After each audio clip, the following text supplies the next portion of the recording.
அஸ்ஸலாமு அலைக்கும் வரஹ்மத்துல்லாஹி வபரகாத்துஹு. இன்னல்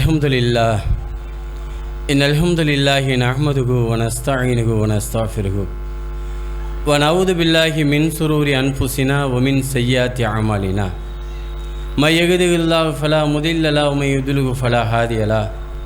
அஷ்ஹது அல்லா இலாஹ இல்லல்லாஹு வஹ்தஹு லா ஷரீக லஹு வ அஷ்ஹது அன்ன முஹம்மதன் அப்துஹு வ ரசூலுஹு அம்மா பஅத்.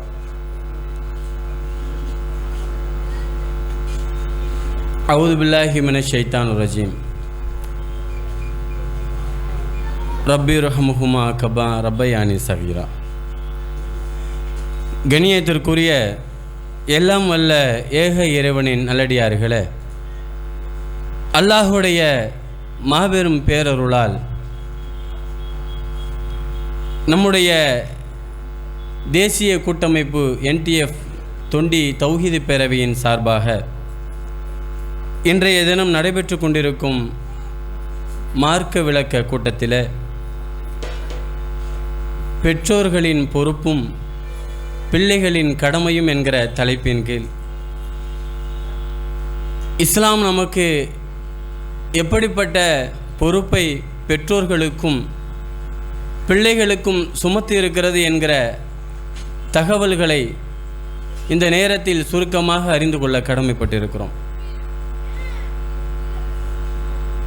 அன்பிற்குரியவர்களே, அல்லாஹ் குழந்தை செல்வம் என்கிற பாக்கியத்தை தன்னுடைய திருமறை குர்ஆனில் அல்லாஹ் சொல்லுகிற பொழுது எப்படி மற்ற விஷயங்களை குறித்து என்னுடைய நாட்டத்தின் படியால் உங்களுக்கு நான் தருகிறேன், இதில் உங்களுக்கு எந்த பங்குமே கிடையாது, எப்படி காசு பணமாக இருந்தாலும் எந்த விஷயமாக இருந்தாலும் ஒருத்தனை செல்வந்தராக ஆக்கிறதா இருந்தாலும் ஒருத்தனை ஏழையாக ஆக்கிறதா இருந்தாலும் எப்படி அதில் உங்கள் கையில் இல்லையோ அதே போல் உங்களுக்கு பிள்ளை செல்வங்களை வழங்குறதும் என்னுடைய நாட்டத்தின் அடிப்படையில் தான். நான் நாடியவர்களுக்கு ஆண் குழந்தையை கொடுக்குறேன், நான் நாடியவர்களுக்கு பெண் குழந்தையை கொடுக்குறேன், நான் நாடியவர்களுக்கு ரெண்டையும் சேர்த்து கொடுக்குறேன், தான் நாடியவர்களை பிள்ளை பேர் அற்றவராக நான் ஆக்குகிறேன் என்று அல்லாஹ் திருமறை குர்ஆனில் சொல்கிறான். அப்போ அல்லாஹு ரப்புல் ஆலமீன் யாருக்கு குழந்தை செல்வத்தை கொடுத்திருக்கிறானோ அந்த குழந்தை செல்வத்தை குறித்து இந்த உலகத்தில் வாழுகிற பொழுது அதை பேணி பாதுகாத்து நல்ல முறையில் அதை வளர்க்கிற பொழுது ஒரு விவசாயம் செய்கிறவர் தான் விவசாயம் செய்கிற பயிரை பேணி காத்து அந்த அதற்கு செய்ய வேண்டிய பல நன்மைகளை செய்து அதனால் அது நல்ல முறையில் வளர்ச்சி அடைந்து நாளை அது அவருக்கு அறுவடைக்கு தயாராக நின்று அந்த அறுவடை செய்கிற நேரத்தில் அதனுடைய பலனை அனுபவிப்பாரோ அதே போன்றுதான் ஒரு பெற்றோராக இருக்கிறவர் அந்த பெற்றோர் அந்த பிள்ளையை பேணி காத்து பயிரை விட அதிகமாக பேணி காத்து அது எல்லா வகையிலையும் அந்த குழந்தையை வளர்க்கிற பொழுது அந்த குழந்தைக்கு தேவையான விஷயங்களை சொல்லிக் கொடுக்கிற பொழுது இந்த உலகத்தில் மட்டுமல்ல அந்த பயன் என்பது மறு உலகத்திலும் அதனுடைய பலனை அந்த பெற்றோர்கள் அனுபவிப்பார்கள் என்று அல்லாஹ் திருமறை குர்ஆனில் நமக்கு சொல்லித் தருகிறான். அந்த அடிப்படையில் தான் குழந்தை செல்வம் என்கிற இந்த பாக்கியத்தை அல்லாஹ் ஒரு தச்சரிடத்தில் ஒரு மரத்தை கொடுக்குறோம், அந்த மரத்தை கொடுத்து அதை செய்கிறவர் நல்ல முழுமையான ஒரு பெட்டகமாக செஞ்சு தந்தாருன்னு சொன்னால் அது நல்ல நிறைவுள்ள ஒரு பெட்டகமாக நம்ம அதை ஏற்றுக்குருவோம். அதே தச்சரு குறைவுள்ள ஒரு பெட்டகமாக அதில் குறைபாடு உள்ள ஒரு பொருளாக அதை திருப்பி தந்தாருன்னு சொன்னால் அது தச்சருடைய மரத்தினுடைய குறைபாடா அல்லது அதை செஞ்ச தச்சருடைய குறைபாடா? நாம் என்ன தீர்ப்பு சொல்லுவோம்? அப்போ குழந்தை செல்வம் என்பது இறைவன் நமக்கு அமானிதமாக வழங்கியிருக்கிறான். அந்த அமானிதத்தை குறித்து நாளை மறுமையிலே விசாரிக்கப்படும். நபிகள் நாயகம் அப்படித்தானே சொல்லியிருக்கிறாங்க, உங்களில் எல்லாருமே பொறுப்பாளிகள் தான், குல்லுக்கும் ராயின் வ குல்லுக்கும் ரையத்திகி, நீங்கள் எல்லாருமே மசூலன ரையத்திகி, உங்களில் எல்லாருமே பொறுப்பாளிகள், அந்த பொறுப்பை குறித்து நாளை மறுமையிலே விசாரிக்கப்பட இருக்கிறீர்கள் என்று நபிகள் நாயகம் ஸல்லல்லாஹு அலைஹி வஸல்லம் அவங்க சொல்றாங்களா இல்லையா? அப்படிப்பட்ட பொறுப்பை குறித்து விசாரிக்கப்பட இருக்கிற நாம் இந்த உலகத்தில் அல்லாஹ் தந்திருக்கிற பிள்ளை செல்வம் என்கிற அந்த அருளை நாம் பேணி பாதுகாத்து நல்ல முறையில் வளர்த்தெடுப்பதற்கு கடமைப்பட்டிருக்கிறோம். பெரும்பாலான குடும்பங்களில்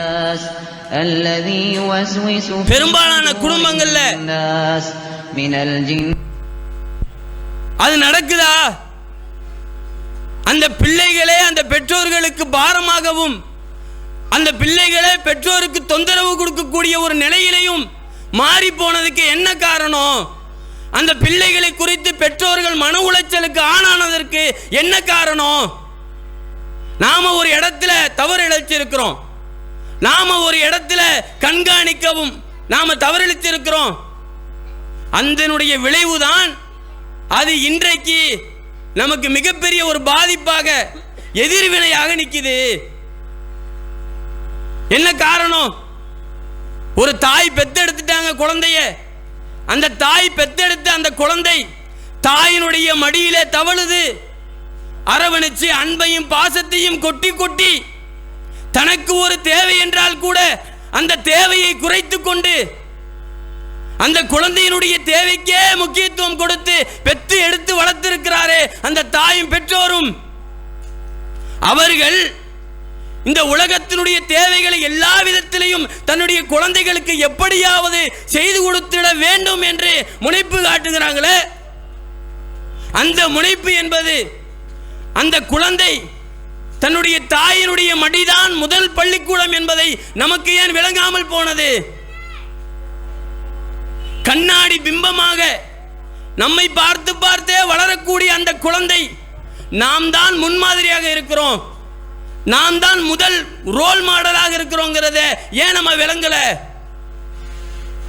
அந்த குழந்தை நம்மிடத்திலிருந்து பெற்ற செய்தியை மட்டும்தான், நம்மிடத்திலிருந்து பார்த்த நடவடிக்கைகளை மட்டும்தான் அந்த குழந்தை பிரதிபலிக்கிறது என்பதை நாம உணர மறுக்கிறோம்.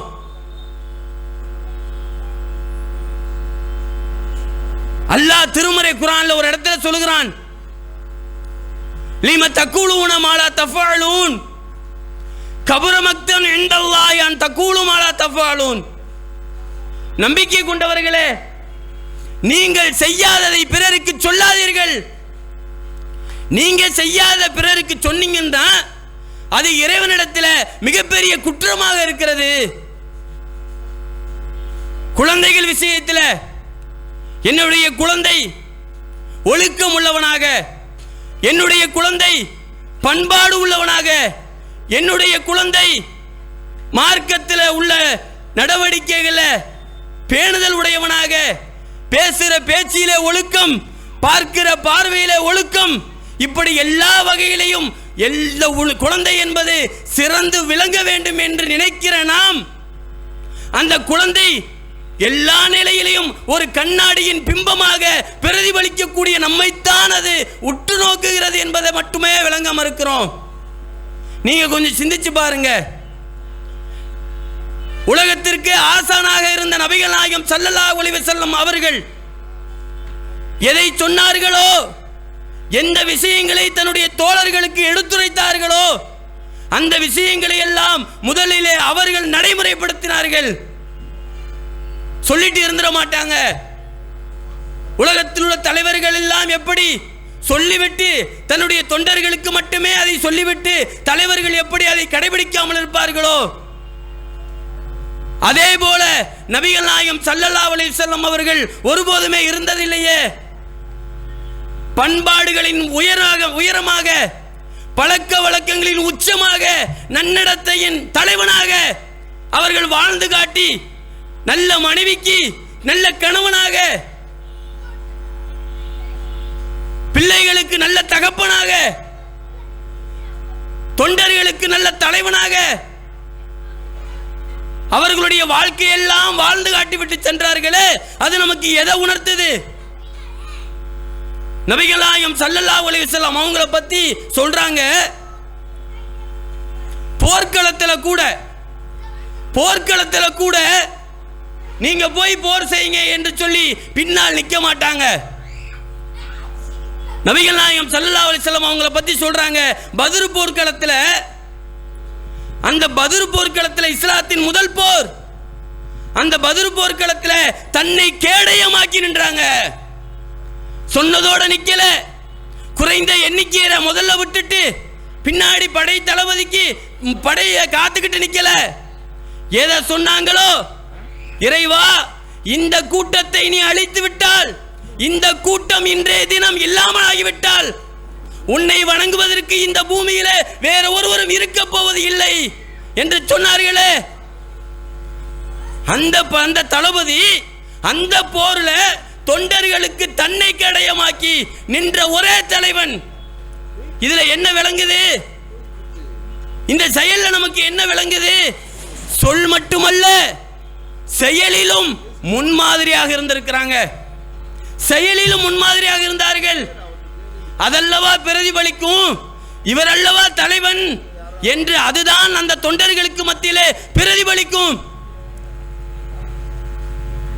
தாயினுடைய மடியையும் தகப்பனுடைய தோளையுமே தாங்கி நிற்கின்ற அந்த குழந்தை எல்லா விதத்திலையும் தன்னுடைய தகப்பனையும் தாயையும் நடவடிக்கைகளை பார்த்துவிட்டு அவர்கள் என்ன செய்கிறார்கள், அவர்கள் என்ன பேசுகிறார்கள், அவர்கள் எப்படிப்பட்ட பண்பாட்டோடும் நடவடிக்கையோடும் நடந்து கொள்கிறார்கள் என்பதை ஆராய மாட்டீங்களா? பதிவாவது பேசத்தான் இல்லை. அந்த குழந்தை மடியிலே தவறுற குழந்தை முழுசாக பேசாமல் இருக்கலாம், எல்லாமே பதிவாகுது. பொய் பேசாத என்று சொன்னா, பொய் பேசாத இடத்துல நம்ம இருக்கிறோமா? நல்ல நடத்தையில இருன்னு சொன்னா அந்த நடத்தை நல்லடத்தைக்குரியவராக நாம இருக்கிறோமா? சிந்திச்சு பாருங்க. நபிகள் நாயகம் ஸல்லல்லாஹு அலைஹி வஸல்லம் அவங்க எந்த முன்மாதிரியை நமக்கு காட்டி இருக்கிறாங்க? அந்த குழந்தையை பொறுத்த வரைக்கும் ஒரு தந்தையினுடைய பழக்க வழக்கம், தாயினுடைய பேச்சுக்கள், அந்த குடும்பத்தாருடைய நடவடிக்கைகள், அதைத்தானங்க முதல்ல பார்க்குது. நாம சிந்திச்சு பார்க்கணும். அந்த குழந்தைக்கு ஆசானாக ஆசிரியராக இருக்கக்கூடிய நான் ஒரு தாய் மட்டும் இல்லையே, அதுக்கு நான் என்ன மாதிரியான பழக்க வழக்கங்களையும் நடவடிக்கைகளையும் நான் சொல்லிக் கொடுக்கிறேங்கிற சிந்தனை நமக்கு வரணும். உலக விஷயத்திற்கு இந்த உலகத்தில் அது எப்படிப்பட்ட ஒரு சின்ன காயம் பட்டாலும் தாங்காமல் இருக்கிறோமே, தாங்க முடியாமல் இருக்கிறோமே, அந்த குழந்தைக்குத்தான் இந்த உலகத்தில் நாம என்ன மாதிரியான நடவடிக்கைகளை கற்றுக் கொடுக்கிறோம் என்பதை கொஞ்சம் சிந்திச்சு பாருங்க. பேசுற பேச்சுகளில் ஒழுக்கத்தை சொல்றோம். எத்தனை தாய்மார்கள் பேசுகின்ற பேச்சிலே நல்ல வார்த்தைகள், நல்ல சொற்கள், அந்த பேச்சிலே பொய் இல்லாமல், தேவையற்ற விஷயங்கள் இல்லாமல் பேசுகிற பேச்சிலே நம்முடைய நடவடிக்கை எப்படி இருக்குது? அந்த பேச்சு எப்படி இருக்கு அமைந்திருக்கிறது? குழந்தைய பொய் பேசாதன்னு சொல்றோமா இல்லையா? குழந்தைய பொய் பேசாத சொல்றோம். அந்த பொய் பேசாதங்கிற சொல்ற விஷயத்தை பேச்சு ஒன்று நடவடிக்கை ஒன்றா இருந்தா, அந்த நடவடிக்கையில் அந்த பொய் என்ற அந்த தன்மை என்னிடத்துல இருந்தா, அப்ப இப்படிதான் இருக்கணும் போல. பொய் பேசாதன்னு சொல்லணும், ஆனா நம்ம என்ன செய்யணும்? தேவையான இடத்துல பொய்ய பேசிக்கிறேன்னு. கெட்டதை பார்க்காதன்னு சொல்லணும். அதே நேரத்தில் நம்ம அம்மா சொல்லிட்டு போயிட்டாங்கல்ல, அதை சொல்லிட்டு அங்கிட்டு போயிட்டாங்க. நம்முடைய தகப்பனார் சொல்லிட்டு போயிட்டாங்க. சொன்ன அவங்க எதை பார்க்க கூடாதுன்னு சொன்னாங்களோ அவங்க பார்க்குறாங்க. அப்ப சொல்லொன்றும் செயலொன்றும் இருக்கணும் போல. கத்துக்கிறாதா? அந்த குழந்தை நம்மளை பார்த்து வளரலையா? யோசனை பண்ணி பாருங்க. எத்தனை டிவியை பொறுத்த வரைக்கும், சினிமாக்களை பொறுத்த வரைக்கும் தன்னுடைய குழந்தை எதை பார்க்க கூடாது என்பதை நாம வரையறுத்து வைத்திருக்கிறோமோ, தடுக்கிறோமோ, அந்த விஷயத்தை குழந்தைக்கு மட்டும்தான் அந்த கட்டுப்பாடா? அது குழந்தைங்கிற நிலையில எதுவுமே தெரியாது. அப்படி இருந்தும் கூட அந்த குழந்தைக்கு கொடுக்கிற அந்த கட்டுப்பாடுகளை அதை ஏன் செயல்முறையில் நடைமுறையில் நாம பின்பற்றுவதற்கு அதை தயங்குறோம்? நபிகள் நாயகம் ஸல்லல்லாஹு அலைஹி வஸல்லம் அவங்க எல்லா விஷயத்திலையும் கற்றுக் கொடுக்கக்கூடிய ஆசானாக இருந்தாங்களே. ஜக்காத்து பொருள்கள் நபிமார்களுடைய வாரிசுகளுக்கு ஹராம் என்று சொன்னார்கள். அந்த ஜக்காத்து பொருளை தவறுதலாக தன்னுடைய பேர குழந்தை திண்டுட்டால் கூட சின்ன குழந்தைன்னு பார்க்கலங்க, தன்னுடைய பேர குழந்தையினுடைய வாயில கையை விட்டு அந்த கொட்டி கிடக்கிற ஜக்காத்து பொருளை ஒரு பேரிச்சம்பழத்தை தூக்கி அந்த பேர குழந்தை தின்றுச்சு. திண்ட குழந்தைய விரலை வாயில விட்டு எடுத்து துப்பு ஜக்காத்துடைய பொருள் நபிமார்களுடைய குடும்பத்தாருக்கு ஹராம் என்பது உனக்கு தெரியலையா, தெரியாதா? பச்சை குழந்தை தான் சொல்லி கொடுக்குறாங்க, அந்த விஷயத்தை சொல்லி கொடுக்குறாங்க. குழந்தைகளிடத்தில் காட்டக்கூடிய அன்பும் அரவணைப்பும் பரிவும் பாசமும் அவர்களிடத்தில் நம்ம கத்துக்கிறணும். நபிகள் நாயகம் ஸல்லல்லாஹு அலைஹி வஸல்லம் அவங்க எல்லா நேரத்திலையும் நம்முடைய கண்டிப்புகள் கூட அராஜகத்தின் உச்சகட்டமாக இருக்கும். ஒரு தாய் தப்பனுடைய கண்டிப்பு கூட தன்னுடைய குழந்தை நல்ல பிள்ளையா வரணுங்கிறதுக்காக கண்டிக்கிறோங்கிற பேர் அராஜகம் பண்ணுவாங்க. ஆனால் நபிகள் நாயகம் ஸல்லல்லாஹு அலைஹி வஸல்லம் அவங்க ஒருபோதும் அப்படி செஞ்சதே இல்லை. அந்த குழந்தையினுடைய நடவடிக்கையில் ஏதாவது ஒரு மாற்றத்தை கண்டுட்டாலும் கூட நபிகள் நாயகம் ஸல்லல்லாஹு அலைஹி வஸல்லம் அவங்க யா குலாம் இப்படி நீங்க செய்யாதீங்க திருப்பி திருப்பி சொல்லுவாங்க. எத்தனையோ குடும்பத்தில் தகப்பன்மார்களை கண்ட பிள்ளைகள் தெரிச்சு ஓடும். என்ன காரணம்? பாப்பானா ஒரு பயத்துக்குரியவர் என்று காட்டி வைக்கிறாங்களா இல்லையா? நபிகள் நாயகம் ஸல்லல்லாஹு அலைஹி வஸல்லம் அவங்க குழந்தைகள் வந்து விட்டால் மெம்பர் படியில் நிற்பாங்க. மெம்பர் படியில் நின்றுக்கிட்டு பயான் பண்ணிக்கிட்டு இருக்கிற நேரத்தில் குழந்தைகள் வருமா, குழந்தைகள் ஹசனுக்கும் ஹுசைனுக்கும் ஆடை அணிவித்து வருவாங்க. மெம்பரை விட்டே இறங்கிடுறாங்க. மெம்பரை விட்டே இறங்கி அந்த குழந்தைய ஆற தழுவி தூக்கி கொண்டு அல்லாஹ் நிஜமாதான் சொல்லியிருக்கிறான். அல்லாஹு ரப்புல் ஆலமீன் உங்களுடைய குழந்தை செல்வமும் பொருள் செல்வமும் ஒரு சோதனை தான் என்பதை அல்லாஹ் நிஜமா தான் சொல்லியிருக்கிறான். இந்த குழந்தை தத்தி தத்தி வருகிற அந்த விஷயத்தை பார்த்துட்டு அந்த அழகை பார்த்துட்டு என்னால் தூக்காம இருக்க முடியல, கொஞ்சாம இருக்க முடியல. இறைவா இவர்களுக்கு நீ அருள் செய் என்று தன்னுடைய பேர குழந்தைகளை தூக்கி கொஞ்சின விதத்தை பார்க்கிறோம். ஒரு முறை குழந்தையை கொஞ்சுகிற நேரத்தில் வெளியூர்வாசி கிராமவாசி வர்றாங்க, வந்து கேட்குறாங்க, அல்லாஹ்வுடைய தூதரே நீங்க குழந்தையை கொஞ்சவெல்லாம் செய்வீங்களா? எனக்கு 10 புள்ள இருக்குது, நான் ஒரு நாள் கூட கொஞ்சினது இல்லைங்கிறாரு. அப்ப அல்லாஹ்வுடைய நபிகள் நாயகம் ஸல்லல்லாஹு அலைஹி வஸல்லம் சொல்றாங்க, இரக்கம் என்பது அல்லாஹ்வின் புறத்திலிருந்து வர்றது. உன்னுடைய இதயத்தை அல்லாஹ் இரக்கம் என்ற அந்த சிந்தனையை எடுத்ததுக்கு அப்புறம் நான் என்ன செய்ய முடியும்னு கேட்கிறாங்க. நபிகள் நாயகம் ஸல்லல்லாஹு அலைஹி வஸல்லம் அவங்களுடைய பழக்கமும் பண்பாடும் குழந்தைகள் விஷயத்தில் இப்படி இருந்திருக்கிறது. குழந்தைகளை ஆற தழுவி முத்தமிடுகிற நேரத்தில் ஒரு நாள் கூட நம்மளோட மனசை தொட்டு சொல்லுங்க, குழந்தைகளை அடிக்காத நாள் உண்டா? என்றைக்காவது ஒரு நாளில் குழந்தையை அடிக்காம இருந்திருக்கிறோமா? ஆனால் நபிகள் நாயகம் ஸல்லல்லாஹு அலைஹி வஸல்லம் அவங்க சொல்றாங்க, ஒரு காலம் அவங்களுடைய மனைவி சொல்றாங்க, ஒரு நாளுமே என்னுடைய நபிகள் நாயகம் ஸல்லல்லாஹு அலைஹி வஸல்லம் அவங்க தன்னுடைய அடிமையையோ குழந்தைகளையோ தன்னுடைய பணியாளர்களையோ யாரையுமே ஒரு காலம் அடித்ததில்லை, போர்க்களத்தில் தவிர ஒரு காலம் அடித்ததில்லை. நபிகள் நாயகம் ஸல்லல்லாஹு அலைஹி வஸல்லம் சொல்றாங்க, ஒரு நாள் போய்கிட்டு இருக்கும் பொழுது இப்னு மசூத் ரலியல்லாஹு அன்ஹு என்ன செய்றாங்கன்னா தன்னுடைய அடிமையை போட்டு அடிச்சுக்கிட்டு இருக்கிறாங்க. இப்னு மசூத் ரலியல்லாஹு அன்ஹு என்ன செய்றாங்கன்னா தன்னுடைய அடிமையை போட்டு அடிச்சுக்கிட்டு இருக்கிறாங்க. அடிச்சுக்கிட்டு இருக்கிற நேரத்தில் இப்னு மசூதை நிறுத்துங்கிறாங்க. குரல் கேட்டு யாருன்னு தெரியல, ஆனால் நிறுத்திட்டேன். பக்கத்தில் வந்து சொல்றாங்க, இப்னு மசூதே உன்னிடத்தில் இவருக்கு இருக்கக்கூடிய அதிகாரத்தை விட, இவர் மேல உனக்கு இருக்கிற அதிகாரத்தை விட உன்னை படைச்ச அல்லாஹ் உன்னை தண்டிக்கிறதுக்கு அதிகாரம் படைச்சவன் இல்லையா? கவனமாயிரு. அந்த ஒரு வார்த்தை, உன்னைய படைச்ச அல்லாஹ் உன்னை தண்டிப்பதற்கு வலிமை படைத்தவன் இல்லையாங்க சொன்ன கேட்ட அந்த ஒரு வார்த்தை அவங்கள ஆட்டங்காட செஞ்சிருச்சு. கையில இருந்த அந்த பொருளை போட்டுறாரு, கீழே விழுந்துருச்சு. அதை கேட்டுட்டு அல்லாஹ்வுடைய தூதரே நான் தவறு செஞ்சிட்டேன், இவரை நான் அடிமையை விடுதலை செஞ்சிடறேன், நீ மட்டும் விடுதலை செய்யாம இருந்தீன்னு சொன்னா மறுமை நாளில் மிகப்பெரிய அளவுக்கு நீ தண்டனை அனுபவிப்பேன் ரசூல் ஸல்லல்லாஹு அலைஹி வஸல்லம் சொல்கிறாங்களே.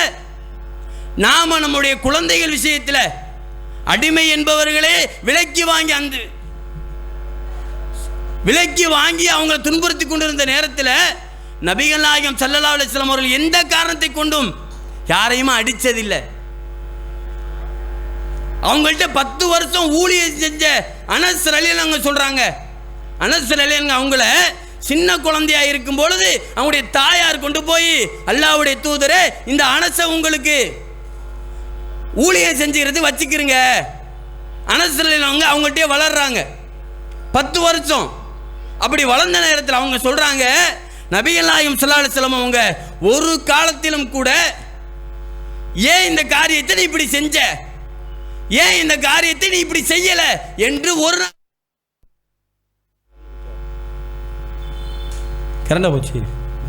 ஒரு நாள் கூட கேட்டதில்லை என்று நபிகள் நாயகம் ஸல்லல்லாஹு அலைஹி வஸல்லம் அவர்களை பற்றி சிலாகித்து சொல்றாங்க. ஒரு நாள் ஒரு வேலையை கொடுத்து அனுப்புறாங்க. ஒரு வேலையை கொடுத்து அனுப்புன அந்த நேரத்தில் அவர் என்ன செஞ்சிடறாரு, ரசூலுல்லாஹ் சொன்ன அந்த வேலையை பண்ணாம போய் ஒரு இடத்துல நின்று கொண்டு குழந்தைகளோட விளையாடிக்கிட்டு இருக்கிறார்.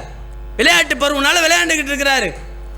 கிட்ட போய் ரசூலுல்லாஹி ஸல்லல்லாஹு அலைஹி வஸல்லம் அவங்க எங்க அடிச்சுவாங்களோ அவர் நினைக்கும் பொழுது புன்னகித்து விட்டு ரசூலுல்லாஹ் அவங்கள பார்த்து அவங்கள தலையை திருப்பி புன்னகித்து விட்டு, ஏப்பா அந்த வேலையை செய்யல, இந்த அல்லாஹ்வுடைய தூதரை இந்த செய்கிறேன் என்று போறார். இதை எதுக்கு சொல்றோம்? குழந்தைகள் விஷயத்தில் நம்முடைய கண்டிப்பு கவனமாக இருக்கணும்.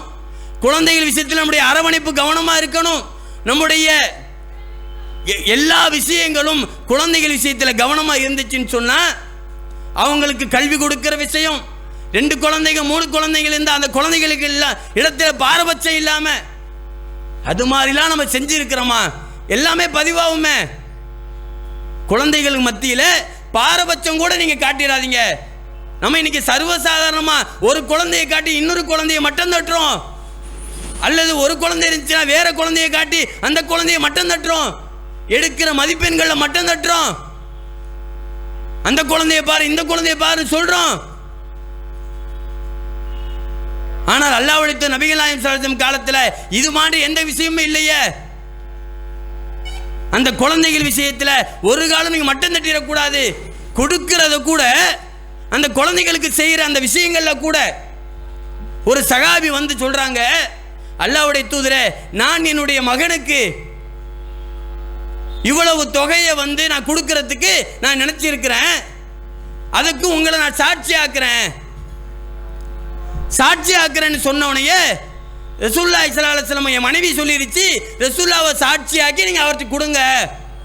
அப்போ ரசூலுல்லாஹ் கேட்குறாங்க, அவருடைய நிலையை அறிஞ்சிட்டு கேட்குறாங்க, உனக்கு இன்னும் இது அல்லாத வேற குழந்தை இருக்குதா? ஆமாம் இருக்குது. அவங்களுக்கெல்லாம் இது மாதிரி செஞ்சிட்டியா? இல்லை அல்லாஹ்வுடைய தூதரே, இந்த அக்கிரமத்திற்கு என்னை சாட்சியாக்காதங்கிறாங்க. சிந்திச்சு பாருங்க, குழந்தைகளுக்கு மத்தியில் கொடுக்கிறதை கூட பாரபட்சமாக கொடுத்துடக்கூடாது. எதா இருந்தாலும் சரி, இப்படி பாரபட்சம் இல்லாமல் அக்கிரமத்திற்கு என்னைய துணையாக்கிறாது என்று அல்லாஹ்வுடைய நபிகள் நாயகம் ஸல்லல்லாஹு அலைஹி வஸல்லம் சொல்றாங்கன்னா, மார்க்கம் நமக்கு வரையறுத்து தந்திருக்கிற அடிப்படையில் அந்த குழந்தையை நம்ம வார்த்தெடுக்கிற பொழுது அந்த பயிர் நமக்கு விளைச்சல் உள்ள பயிராக பயன் தரக்கூடிய பயிராக நாளைக்கு வளர்ந்து நிற்காதா? இன்னைக்கு பார்க்கிறோம், இன்னைக்கு இந்த சமுதாயத்தில் இருக்கிற நிலைமை, குழந்தைகளுக்கு கொடுக்க வேண்டிய விஷயங்கள், நல்ல விஷயங்களை பேணி கொடுக்க வேண்டிய விஷயங்களை, மார்க்க விஷயங்களை புகட்டாததனுடைய விளைவு அந்த குழந்தை பெற்றோருடைய பேச்சுக்கு மாற்றமாக நடக்கக்கூடிய ஒரு சூழ்நிலை இன்னைக்கு பார்க்கிறோம். ஏன் இல்லை? நீ செய்யல, மார்க்கத்தை போதிச்சீங்களா? கொடுக்க வேண்டிய நேரத்தில் அந்த குழந்தைகளுக்கு கொடுக்க வேண்டிய மார்க்கத்தை கொடுக்கல, ஒழுக்கத்தை கற்பிக்கல, நாமளும் செய்யல, தொழுகையை பேணி நம்ம தொழுவல, தான தர்மம் செஞ்சு அந்த குழந்தைக்கு பழக்கல, நல்ல பேச்சுக்களை பேசி அந்த குழந்தைக்கு பழக்கல, எதை பார்க்க கூடாது என்று சொன்னோமோ அதை நாம செஞ்சோம். இப்படியெல்லாம் அந்த குழந்தை வளர்ந்ததுனால தான் பேச்சு ஒன்றும் செயல் ஒன்றுமா இருந்ததுனால தான் அந்த குழந்தை நமக்கு பயன்படக்கூடிய குழந்தையாக இல்லாமல் அந்த குழந்தையே நமக்கு ஒரு பாரத்தை ஏற்படுத்தக்கூடிய ஒரு சுமையான ஒரு குழந்தையாக இன்னைக்கு நிலைமை மாறிடுச்சு. அல்லாஹ் காப்பாற்றணும். தாய்மார்கள் நிறைய வந்திருக்கிறீங்க, நீங்க யோசிச்சு பாருங்க, நம்ம குழந்தைக்கு எப்படி கல்வி என்பது, அல்லாஹ் தந்திருக்கிற கல்வி என்பது, உலகத்தில் நீங்க என்ன கல்வி வேண்டாலும் கொடுங்க, அந்த குழந்தையினுடைய முன்னேற்றத்திற்கு எப்படி வேணாலும் படிக்க வைங்க, மார்க்கம் படிக்க சொல்லுது. அதோடு சேர்த்து அந்த குழந்தைக்கு ஒரு கடிவாளம் போடக்கூடிய விதமாக அது கடைசி வரைக்கும் மௌத்து வரைக்கும் வரக்கூடிய ஒரு கல்வியாக மார்க்க கல்வியையும் சேர்த்து விட்டணும்.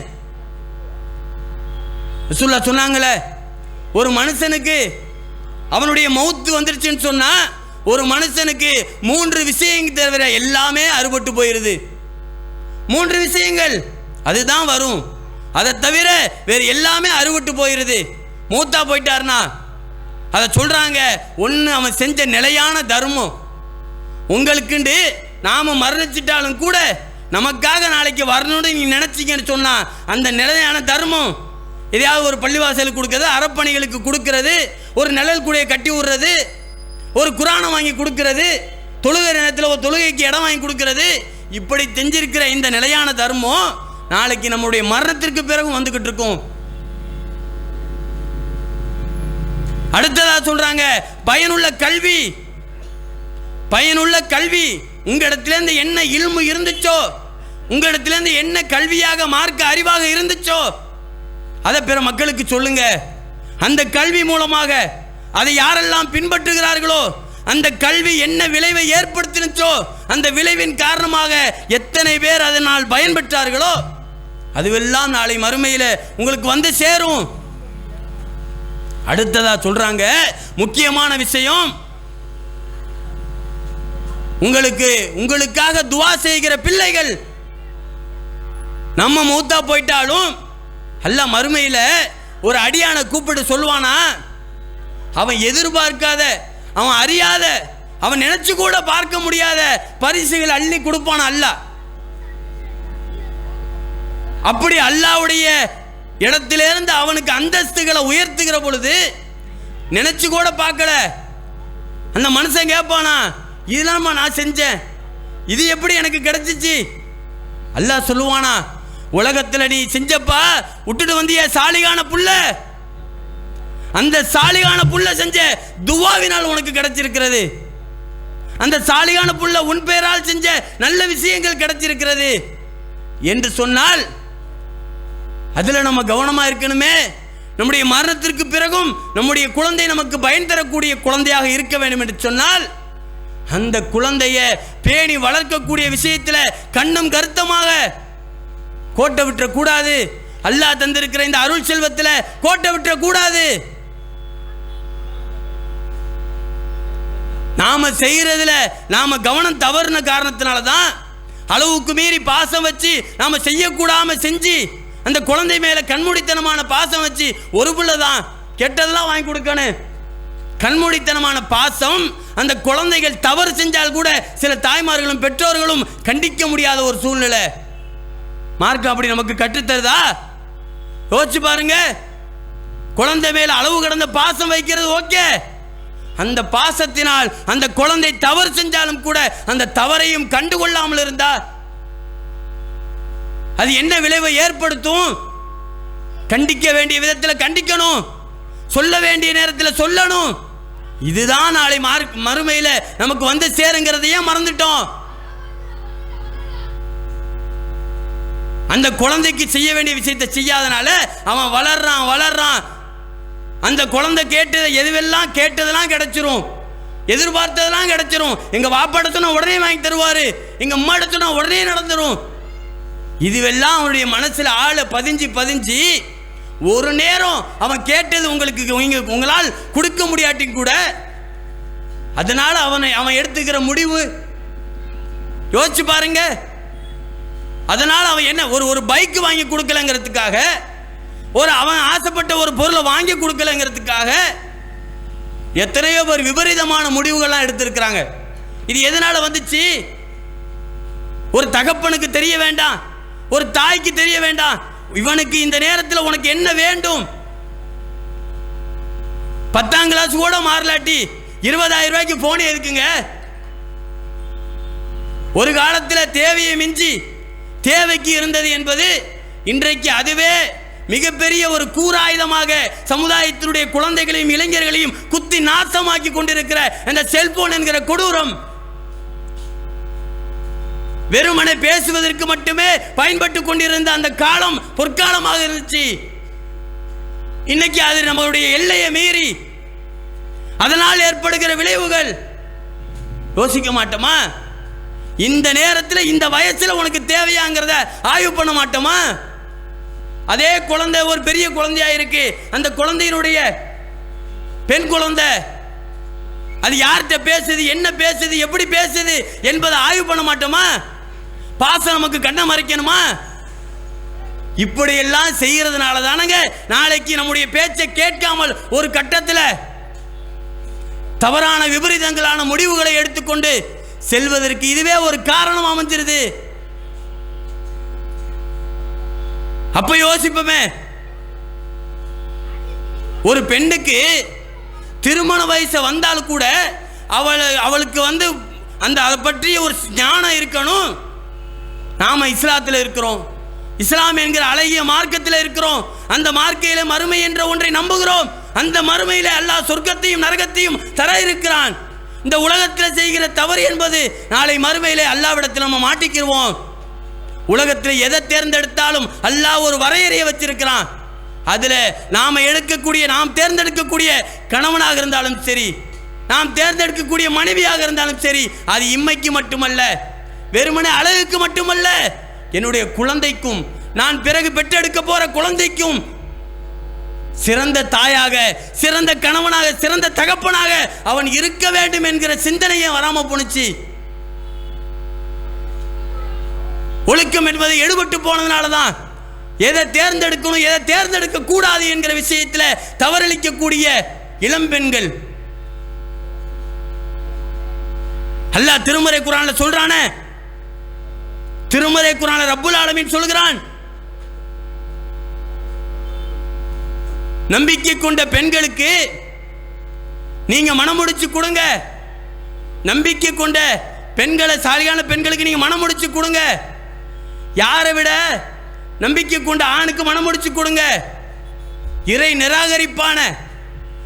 நிராகரிப்பான ஒருவனை விட, செல்வந்தனை விட நம்பிக்கை கொண்ட அடிமை சிறந்தவன். அல்லாஹ் சர்டிஃபிகேட் கொடுக்குறான். யாருக்கு பிடிச்சு கொடுக்க போறீங்க? உங்க பெண்ணுக்கு வரன் பார்க்குறீங்களா? அப்படி வரன் பார்க்கிறதா இருந்தா முதல்ல இதை பேணுங்க. ஒரு பெண் தன்னுடைய கணவனை தேர்ந்தெடுக்க போகிறாளா, அவள் முதல்ல இதை தேர்ந்தெடு. எனக்கு வரப்போற கணவன் இம்மைக்கு மட்டுமல்ல, அது நான் என்னுடைய திருமணத்திற்கு பிறகு பிறக்கக்கூடிய குழந்தைக்கும் நன்மையாக, என்னுடைய மறு உலக வாழ்க்கைக்கும் நன்மையாக அவன் இருக்க வேண்டும் என்பதை ஏன் சிந்திக்க தவறுனாங்க? நம்பிக்கை கொண்ட பெண் அல்லாஹ்விடத்தை அல்லாஹ் சொல்லி காட்டுகிறான். செல்வத்திலையும் வேற வேற விஷயத்திலையும் அவ இருந்தா கூட அவளை விட நம்பிக்கை கொண்ட ஒரு அடிமை பெண் சிறந்தவள். அப்படியே அல்ல மாத்தியும் சொல்றான், ஆணுக்கு சொல்றான், நீ யாரை போய் தேர்ந்தெடுக்கிற? குஃப்ரையும் இறை நிராகரிப்பையும் இறை நம்பிக்கை இணை வைப்பிலையும் இருக்கக்கூடிய ஒரு துணையை நீ தேர்ந்தெடுக்க போறியா? அவர்கள் நரகத்திற்கு அழைக்கிறார்கள். வல்லாஹு யதுன்னார், அவர்கள் நரகத்திற்கு அழைக்கிறார்கள். அல்லாஹ் உங்களை சொர்க்கத்தின் பால் அழைக்கிறான். போய் விழுந்துடாதீங்க. உம்மு சுலைமுடைய வரலாறு நமக்கு பாடம் இல்லையா? இந்த சமுதாயத்தினுடைய இளைஞர்களுக்கும் இளைஞிக்கும் பாடம் இல்லையா? உம்மு சுலைம் ஏற்கனவே ஒரு கணவனுக்கு வாழ்க்கைப்பட்டு வாழ்க்கை இழந்து அவர் இறந்து போன பிறகு வாழ்க்கை இல்லாமல் குழந்தையோடு இருக்கக்கூடிய நேரத்தில் அபூதல்ஹா ரலியல்லாஹு அன்ஹு என்ன செய்றாங்கன்னு சொன்னா, அவங்க செல்வந்தனா இருக்கிறாங்க, ஆனா இஸ்லாத்துல இல்ல, ஏகத்துவத்துல இல்ல.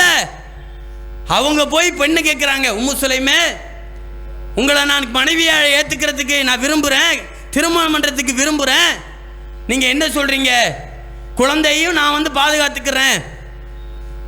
அவங்க சொல்றாங்க, அபூதல்ஹாவே, உங்களை மாதிரி ஒரு மனிதரை கல்யாணம் முடிக்கிறதுக்கு எந்த மறுப்பும் யாரும் சொல்ல முடியாது. ஏன்னா அவ்வளோ நல்லவராக தான் இருக்கிறீங்க, அவர் நல்லவராக இருக்கிறீங்க. ஆனாலும் நான் இஸ்லாத்திலையும் நீங்க இறை நிராகரிப்புலையும் இருக்கிறீங்க.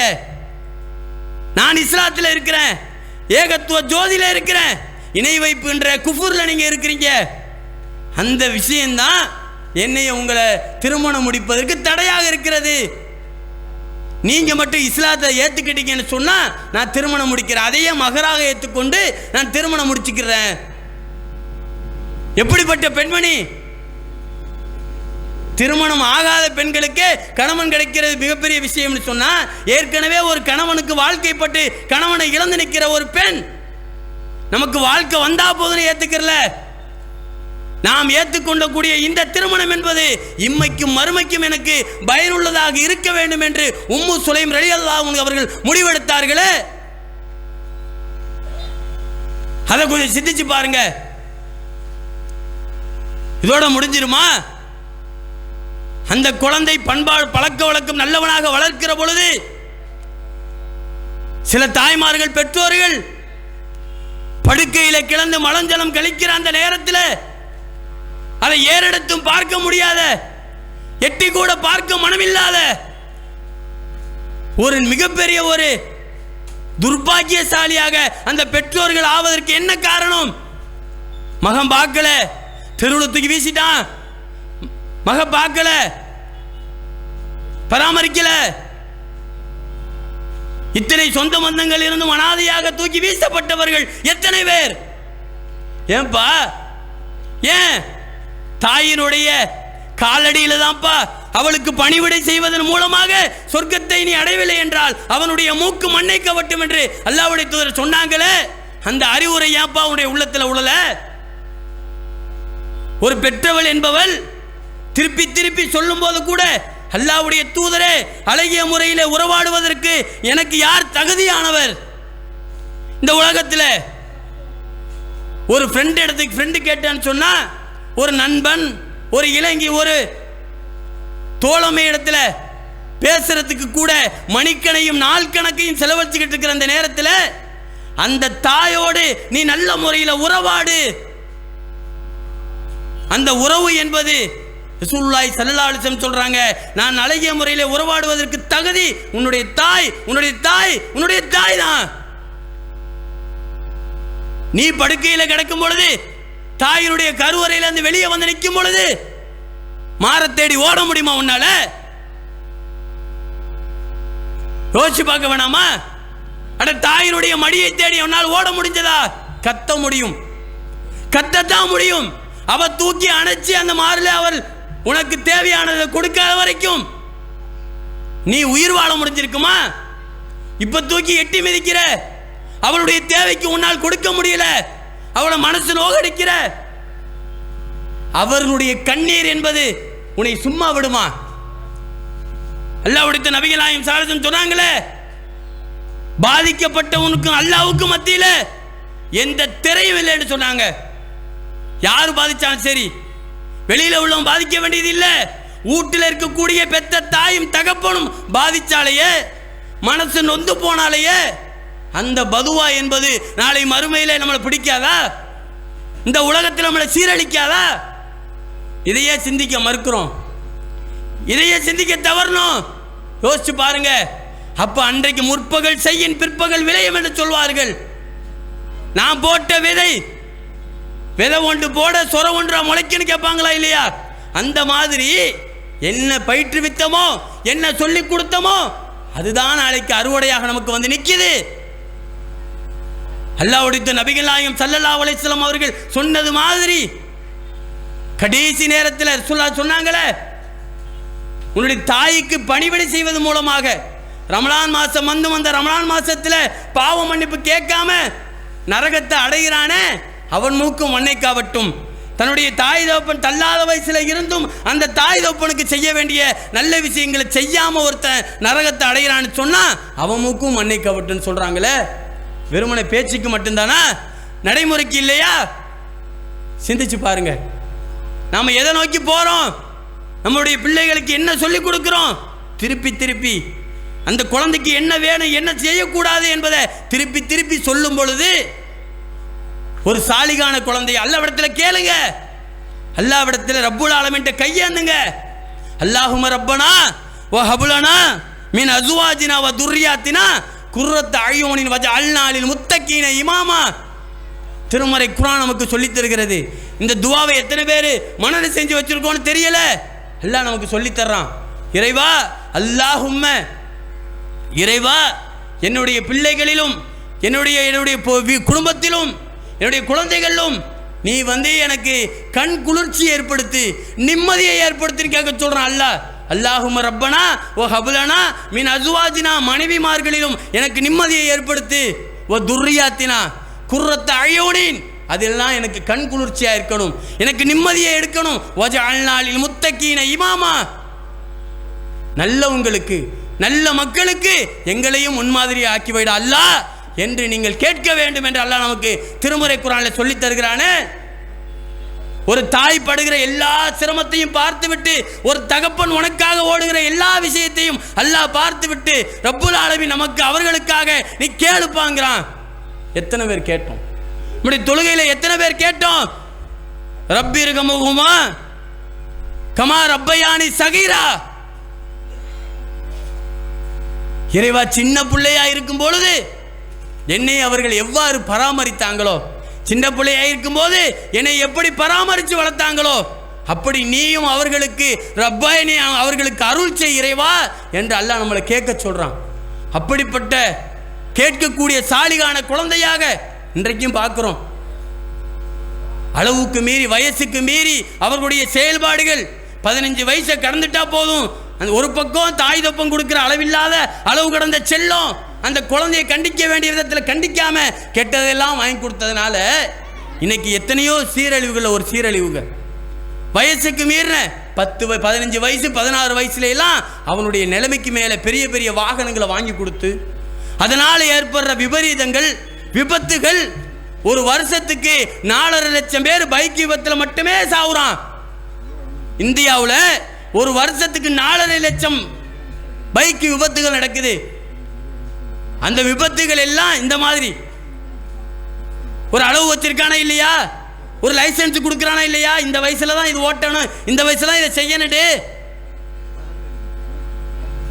அப்படி வரம்பு மீறி அந்த பைக்குகளை ஓட்டி அதோட முடியுதா?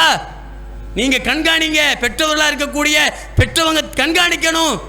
அந்த குழந்தையில தேவையில்லாத விபரீதங்களும் விபத்துகளும் ஏற்பட்டு நடக்க முடியாம கை ஒடிஞ்சி கால் ஒடிஞ்சி சின்ன புள்ளி 18 வயசு 19 வயசுலேயே ஊனமாக முடங்கி கிடக்கக்கூடிய பெற்றோருடைய பேச்சை கேட்காமல் உறவினருடைய பேச்சை கேட்காமல் முடங்கி கிடந்து வாழ்க்கையை முடங்கி போன எத்தனையோ சகோதரர்கள் இருக்கிறாங்க.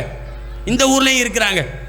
கையை இழந்து காலை இழந்து அந்த குழந்தை தான் என்னுடைய எதிர்காலம் என்று கற்பனை செஞ்சுக்கிட்டு இருக்கிற அந்த நேரத்தில் நான் கஷ்டப்பட்டால் அந்த குழந்தையை வளர்த்து எடுத்து இவை என்னைய தூக்கி தாங்குவான் என்று எதிர்பார்த்து கொண்டிருந்த அந்த நேரத்தில் அவர்களுடைய சிந்தனைகளிலும் அவர்களுடைய நினைப்புலையும் மண்ணள்ளி போட்டு சின்ன பிள்ளையிலே பைக்கை விபரீதமாக ஓட்டி ஆக்சிடென்ட் ஆக்கி கால் இல்லை கை இல்லை முதுகெலும்பு இத்தனை நிறைய சொல்றான். ஆய்வுல சொல்றான் முதுகெலும்புல பாதிக்கப்பட்டு அதனால் பிராக்சர் ஆகி தன்னுடைய வாழ்க்கையை இழந்து போனவங்க நிறையாங்கிறான். யோசிச்சு பாருங்க அன்பிற்குரியவர்களே. இப்ப பெற்றோர்கள் அதிகமாக வந்திருக்கிற நேரத்தில் தாய்மார்கள் வந்திருக்கிறதுல நாம இந்த விஷயங்களை எடுத்து சொல்றோம். பெற்றவங்களுக்கு சொல்லுங்க, எந்த கண்டிப்பு சரியானது, எந்த பாசம் என்பது சரியானது, எந்த அடிப்படையில் அந்த குழந்தையை வளர்த்தோம் என்று சொன்னால் அதுவே நாளை இம்மைக்கும் மறுமைக்கும் நமக்கு பயனுள்ள குழந்தையாக வளரும் என்பதை உணர்ந்து அதன்படி வளரக்கூடிய மக்களாக ரப்புல் ஆலமீன் அனைவரையும் புரிந்து கொள்ள வேண்டும் கூறிக்கொண்டு நிறைவு செய்து கொள்கிறேன். அஸ்ஸலாமு அலைக்கும்.